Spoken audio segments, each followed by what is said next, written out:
everyone, welcome to this week's Refurb Wednesdays. Today we're looking at a 3-bedroom HMO conversion that we're doing at the moment with en-suites. So this is a slightly different one than the last one that we looked at. We purchased this one ourselves personally. So this is going to be added into our portfolio of HMOs that we currently got in the moment. So it's, the client is me and my business partner, which is great. So let's dive into this property. There's a lot to go over. We've got damp issues. We've got wall issues or movements of walls that we've got to actually sort out. We've got quite a lot that actually needs to go into this property. So it's going to be an interesting one. So stay tuned all the way to end because we're going to go into detail about damp, how to resolve it, why we're doing the way we are, and stuff like that. So let's jump straight into it. Welcome to this week's Refurb Wednesdays. My name's Nic Clark. Let's get started. Okay, so we're in the room that's going to be the communal area, okay? It's a bit of a building site at the moment. We're in the strip out phase, okay? So everything's getting ripped out, chimney stacks, etc. that need to get ripped out. This chimney stack is going to be staying in. We don't need to take this one out. So the room's big enough as it is. We'll probably put the TV on that wall there.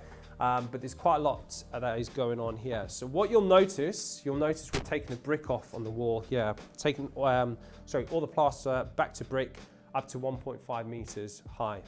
Okay, now main reason for that is we've got a damp issue. Okay, so you'll notice that we're taking all the way in the whole room, brick all the way around, climbing around here. Okay, and you'll notice it's got this kind of grey area over here. Okay, what we've done, the best way we've found to treat damp based on experience, 8 years of experience treating damp, is tanking. Okay, so what that means is tanking means you take the wall back to brick and you use what's called a slurry mix. Okay, it's a special type of treatment that we actually use, and you basically brush it on, you paint it on, okay, and you put multiple layers of it on. And what you're doing is it reacts with the damp, attacks the damp, and puts a protective layer on it. Okay, so you'll notice that over here it's got a lighter grey on here. I'll do some camera shots in there so you can actually see it. But what you'll notice is that when you know that the damp is starting to dry out, it's because the actual grey of the tanking goes a lighter colour. So the lighter it is, the drier it is, okay? It means that it's actually treated. Now, if I turn around to the guys and said, listen, we need to push this project on quicker, we need to actually cover these walls, we dot and dab it, which means that basically we've put plasterboard over it and we put like a mortar behind it to actually stick it to the wall. What would happen, this would cause issues down the line. Okay, so this is unfortunately a process you cannot rush. When you're dealing with damp, you've got to make sure that it dries sufficiently, okay? If this is going to take a month to dry out, it will take a month to dry out, okay? Obviously, we'll keep putting other layers on it, but it shouldn't take that long to actually do it, okay? If it's done properly. So what we're actually doing is, some people say that, listen, I've got damp in my bathroom. I said, where's your bathroom? On the second floor, okay? Damp can only be caused damp only rises to 1.5 meters. If you've got a damp issue, or not a damp, a moisture issue, and it's above, like say up here or something like that, that's possibly from water penetration, depending on where it comes from the property. Okay, so if I had in, say, the corner of the room there was like massive moisture issues, really wet wall, and the bathroom was above, 9 times out of 10 it's from a leak. Okay, it's not from damp. Damp can only rise up to 1.5 meters high. All right. Otherwise, then it's a water penetration, a gutter leak. It could be caused from a bathroom leak, multiple different things with that as well. Okay. So let's have a look at this wall over here of what we're actually going to be doing here. Okay, so behind me over here, this is going to be bedroom number 1 with an ensuite. What we are going to have to do is you'll notice that we've got this big massive gap in here. Normally what we do is we just simply partition this over, ensuite in there. We don't make the room too small. So we have to take some of the actual room, put the shower tray in here, and so we don't take too much floor space in there so we can keep it to that 10 meters square minimum standard that we do with all our HMOs. So in order to do this, this is a load bearing wall, okay? And what that means is it's a supporting wall. If we just knock down this would implode. So what we have to do is we have to use these over here to support the wall, okay? This is a concrete lintel up here. So what we do is we support this, and then what we have to do is put strength back in it. So we're going to have to knock this out and put a lintel across here and put it into, I'll make sure it's supported there. But by doing that, we're actually going to have to build like literally a brick wall down here, so we can make sure that the support's back in, okay? So we're in discussions with the actual building regs officer where we're just going to brick this whole wall up because it is a load-bearing wall, or we're just going to do a partial of it, okay? So I'll update you in a future video what we've done with that, but that's pretty much what's going to happen from there, okay? Let's jump into this room and see exactly what's happening there.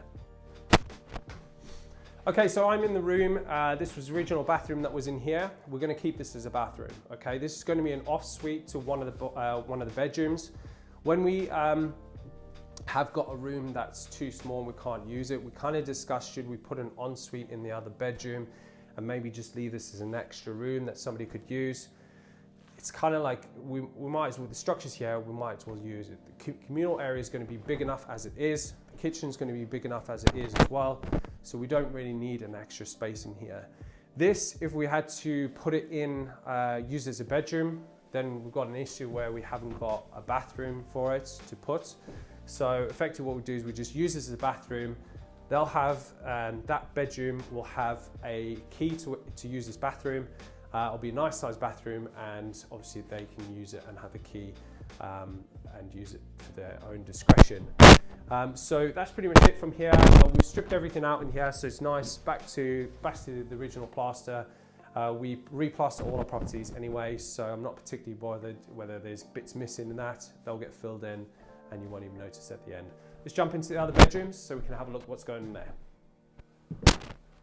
Okay, so we're in the second bedroom. As mentioned before, that was the off suite to this bedroom, okay? This is a big enough bedroom as it is. It's already 10 meters squared, which is great. So we'll have this as a nice double bedroom in here. We do have to replace the window in here.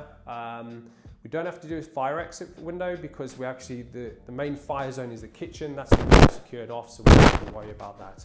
What we are going to have to do is replace the staircase because it's kind of, as you're walking up, you kind of go in like this, okay? So we will have to replace that.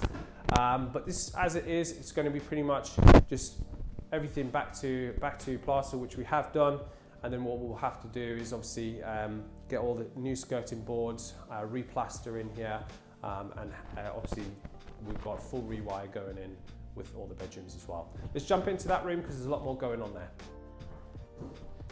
Okay, so we're in the last bedroom, which is the third bedroom. This is going to have its own ensuite. So what we'll do is we'll put the unit just pretty much around here, use this whole space, might as well just keep it nice and simple from there. What we will do is we'll have the wardrobe go over there, or we could have the desk as well. But effectively what we'll do is we'll have obviously TV over here, put the desk underneath there, wardrobe over there, and bed where the camera is. Okay, so it'll be a nice big double bedroom. We like to keep that with all our HMOs. Now, the key thing with this is there will be joinery actually being done in here, obviously for the partitions. We need to obviously insulate that for sound deadening, etc. And we'll just crack on.